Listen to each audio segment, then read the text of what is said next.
Olá pessoal, sejam bem-vindos a mais um Mandcast. Eu sou o professor Marcelo Henrique Napimoga, diretor de pós-graduação em pesquisa da Faculdade São Leopoldo Mandic. Estamos aqui no nosso bate-papo semanal do Mandcast. Todos nós envelhecemos. Olha o meu aqui, a minha testa, cada vez mais indo para trás, envelhecendo com saúde. Isso que é importante. Mas sabia que o envelhecimento ele não é só no nosso corpo, aliás, é no nosso corpo inteiro, inclusive na boca.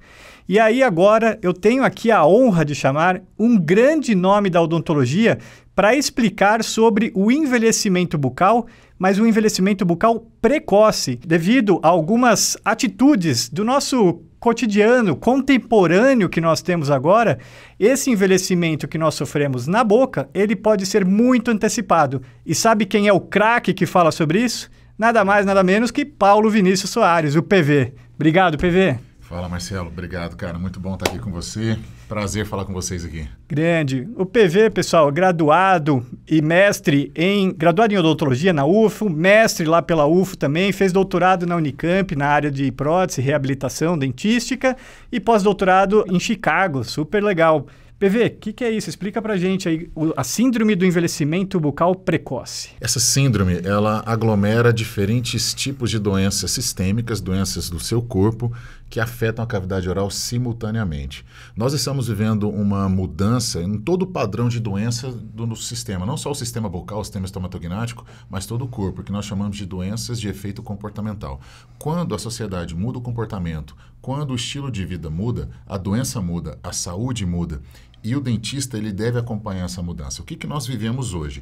Já existem pacientes frequentando o seu consultório entre 25 e 35 anos de idade, zero cárie. Então, quando alguém chegar e perguntar para você, a cárie está extinta? A resposta é sim, em algumas cavidades orais. Existe paciente zero cárie, existe paciente zero gengivite, existe paciente zero periodontite. E o paciente, ele entende que doença bucal é cárie, gengivite, periodontite. Por quê? Porque o dentista ele aprendeu na sua formação que doença bucal é dependente de acúmulo de placa bacteriana. Então, se eu controlo a placa bacteriana, se eu escovo os dentes corretamente, se eu frequento o consultório para fazer uma manutenção, eu não tenho doença bucal, vírgula.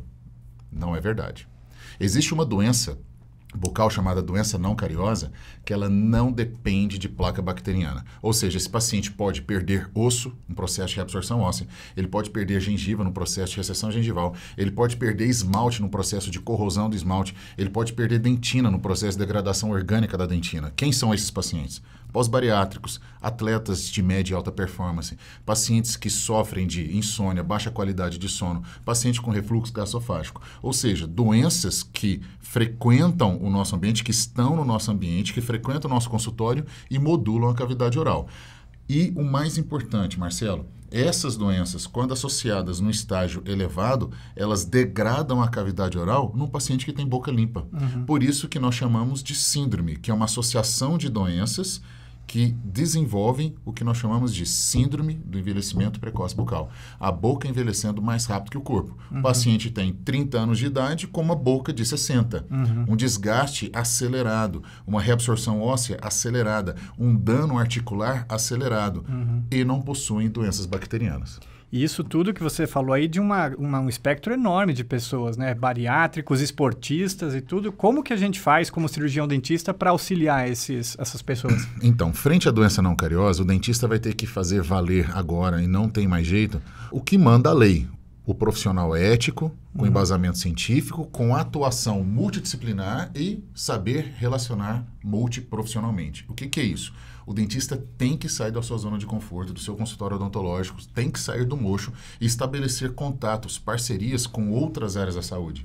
Imagina, você deve atender atletas todos os dias. Eu considero atleta aquele que se propõe sair da zona de conforto e praticar um treino 3 vezes por semana. Esse já é considerado hoje um atleta. Ele não é amador, ele não é profissional, mas ele é um atleta. A saliva é diferente, a alimentação é diferente.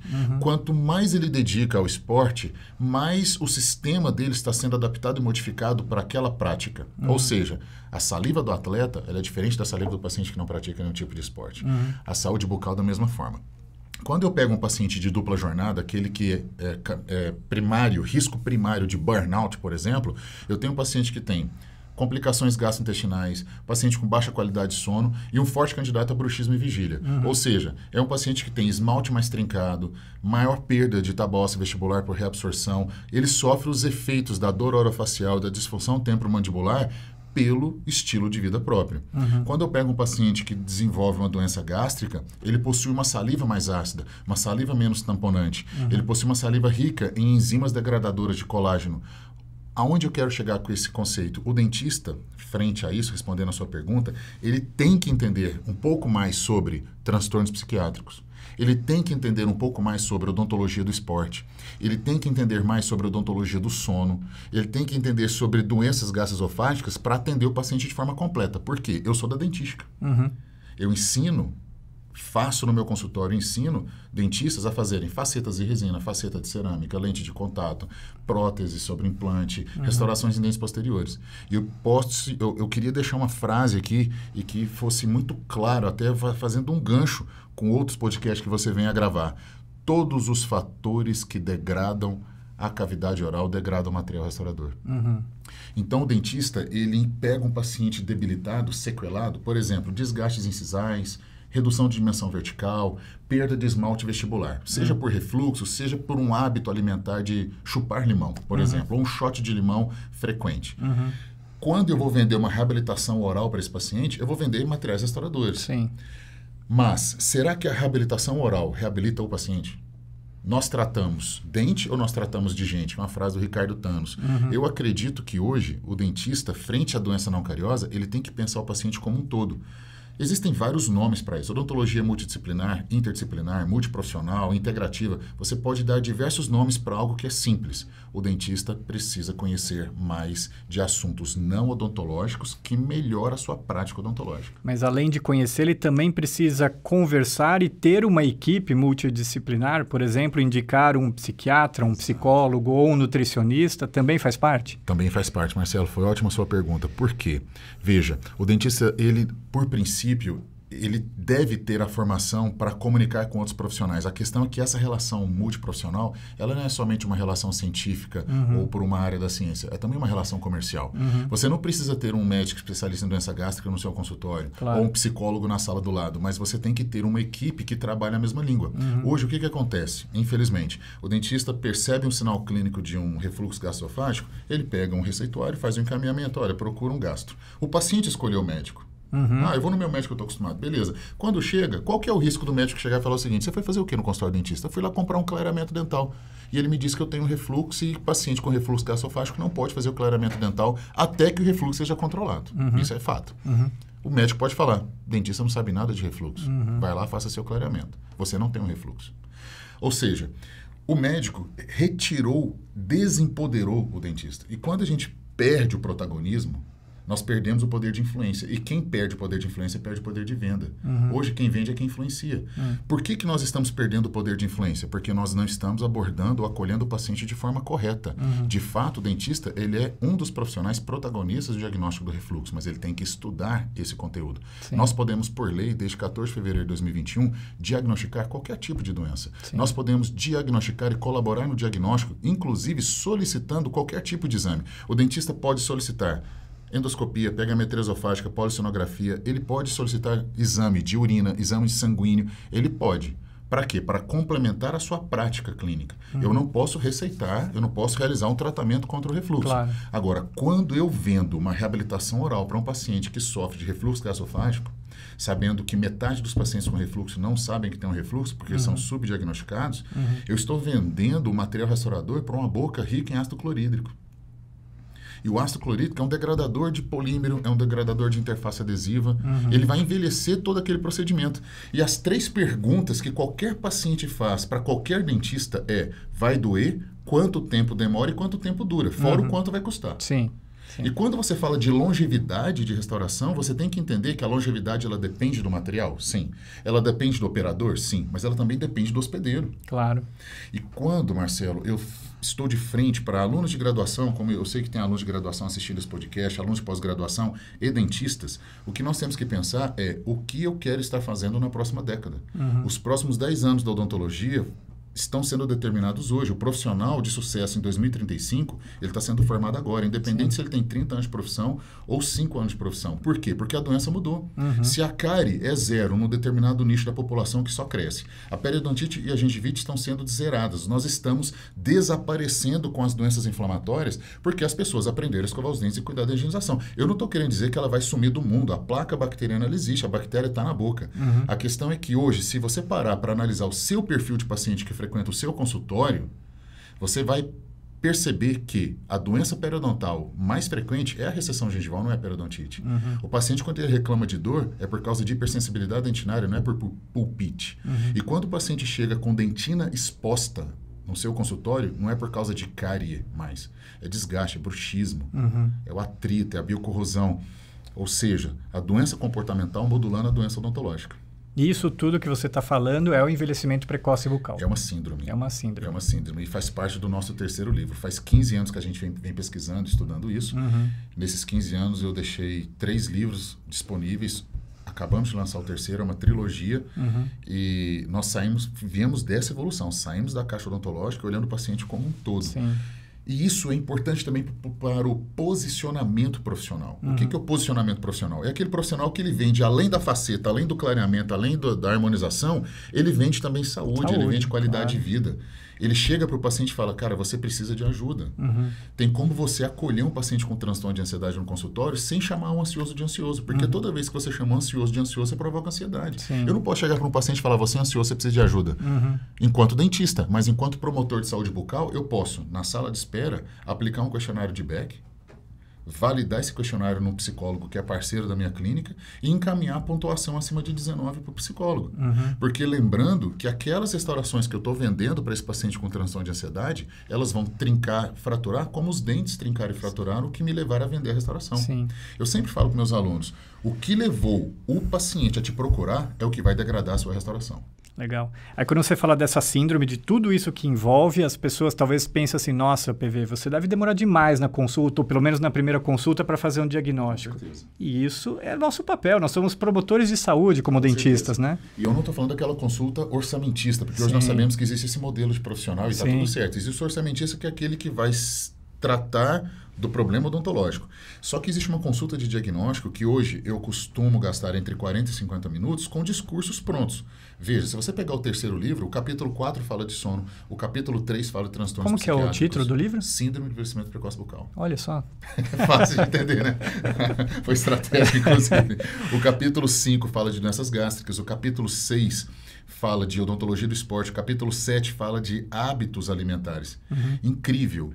Enquanto profissionais que não são da área da saúde estão influenciando os nossos pacientes a fazerem tratamentos caseiros, tipo vinagre de maçã, shot de limão com açafrão, terapias clareadoras caseiras, associando bicarbonato com carvão ativado com limão, enquanto nós estamos assistindo os pacientes sendo influenciados por pessoas que não são da odontologia, a doença cresce.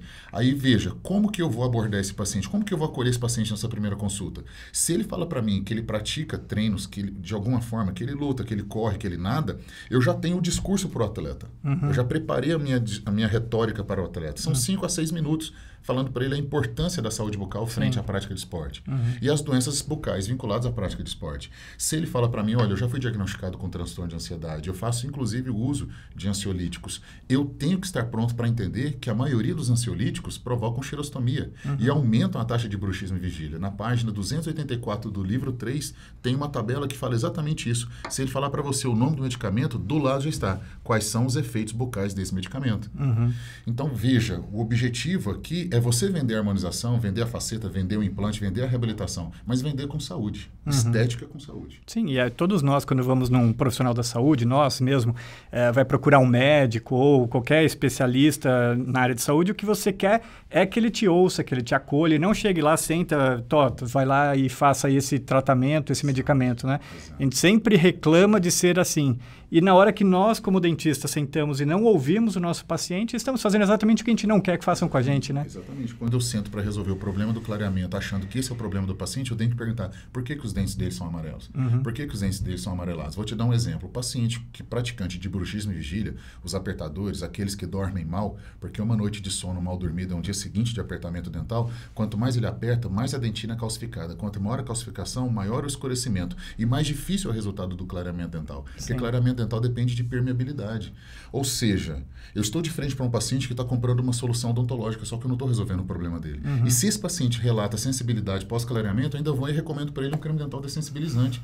Eu peço para ele ir na farmácia resolver o problema, sendo que eu posso resolver o problema no consultório. Sim.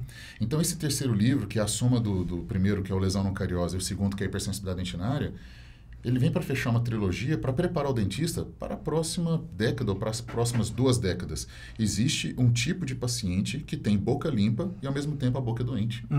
E dentro desse conceito, eu acredito que o dentista pode, inclusive, ser um grande influenciador na vida desse paciente pela saúde bucal, mas pensando também na saúde corporal. Sem dúvida. E eu estou vendo que você está com uma camiseta aqui da DocFi, uma plataforma aí chamada DocFi. O que é a DocFi? Conta para nós. Então, Marcelo, eu faço parte de um grupo de professores que acreditam no ensino à distância, complementando o ensino presencial. Eu nunca defendi a ideia e não acredito, posso estar errado no futuro, mas hoje eu tenho certeza que não, que o ensino digital ele vai ocupar o espaço, ele vai simplesmente substituir o ensino presencial. Nós necessitamos do contato. Inclusive, isso que você colocou do fato do profissional frio da área da saúde, que simplesmente receita alguma coisa, que a gente chama, que é o lado humanizado da área da saúde, o ensino também tem que ser humanizado. E você pode humanizar através do digital, você pode humanizar através do presencial. A questão é que hoje nós vivemos um momento de compartilhamento total de conteúdo. De conteúdo bom e de conteúdo ruim. A rede social ela é assim, ela é composta de muito conteúdo bom e muito conteúdo ruim. A DocFi ela tem o conceito de ser um ecossistema de ensino à distância que complementa qualquer ensino presencial. A DocFi ela vem com a proposta de mudar o mercado da ideia da plataforma que vende curso. A DocFi não é uma plataforma que vende curso. Ela é uma comunidade, ela é um centro de consulta, ela é um ambiente onde o dentista ele cresce, ele evolui. Inclusive, um dos preceitos da plataforma é formar um aluno, não é necessariamente vender curso. A venda do curso ela é uma oportunidade do aluno ter um conteúdo agregado, mas na DocFi ele tem lista de compra, lista de acesso, lista de contatos, fórum de discussão de casos clínicos e outros eventos que vêm evoluindo, né, que vão ser evoluídos ao longo da evolução da plataforma. Eu faço parte da equipe, que colabora com o desenvolvimento, faço parte da equipe como professor e, inclusive, dentro da plataforma existe uma comunidade chamada Comunidade Envelhecimento Precoce Bucal, que é um grupo de dentistas que cresce em prol da saúde no futuro. Nós evoluímos para tratar o paciente da próxima década. A gente chama de geração 2030. Legal. E dentro dessa comunidade vocês discutem o andamento, como tratar as melhores abordagens, isso tudo faz parte dessa plataforma. Exatamente. Na comunidade, os dentistas têm acesso semanal comigo. Eu fico 2 horas com eles. Nós temos uma comunidade fechada de discussão de casos. Nós temos o Clube do Livro, que é a discussão de livros da área da odontologia, que não são só os meus livros. Temos clube de compra, temos cursos complementares, como o curso de magnificação, o curso de diagnóstico e tratamento de dentes trincados. Tá, espetacular. Gente, é isso aí, ó, DocFi. Quem quiser conhecer a DocFi, docfi.net aqui, o PV tá lá e tantos outros professores estão lá compartilhando conhecimento. Nós que somos da área da saúde, eu também sou cirurgião dentista, sabemos da importância da educação continuada. Veja aqui o PV aí com 20 anos de conhecimento, chegando agora aqui trazendo um conhecimento novo, disruptivo, trazendo todos esses 20 anos de estudo para chegar nesse novo conceito no profissional de 2030. Parabéns, PV. Você tem assim, influenciado positivamente a área de odontologia com conhecimento, com conteúdo sério, para que nós, profissionais da saúde da área de odontologia, possamos contribuir com a saúde do paciente, que é isso que importa. Legal, isso faz parte do processo. Eu acredito muito como essa proposta do Mandicast, esses projetos de ensino à distância, esse trabalho que você está fazendo, ele colabora também muito com a odontologia, porque a gente está divulgando de forma gratuita oportunidades. Eu queria estar escutando isso saindo da graduação. Eu queria, em 2002, quando eu saí da graduação, estar escutando exatamente esse podcast. Talvez muitas coisas na minha carreira teriam sido diferentes e até otimizadas. Legal. E é isso aí, pessoal. Aí está a oportunidade. O Mandicast é exatamente para isso. Compartilhar conteúdo com consistência para você de graça. PV? Obrigado. Parabéns, obrigado. Obrigado. Gostou do Mandcast? Esse merece 2 likes, hein? 2 likes ali. Não esqueça de se inscrever no YouTube da Faculdade São Leopoldo Mandic para receber sempre um alerta de que um novo Mandcast está no ar, ou lá no nosso Spotify. Um abraço.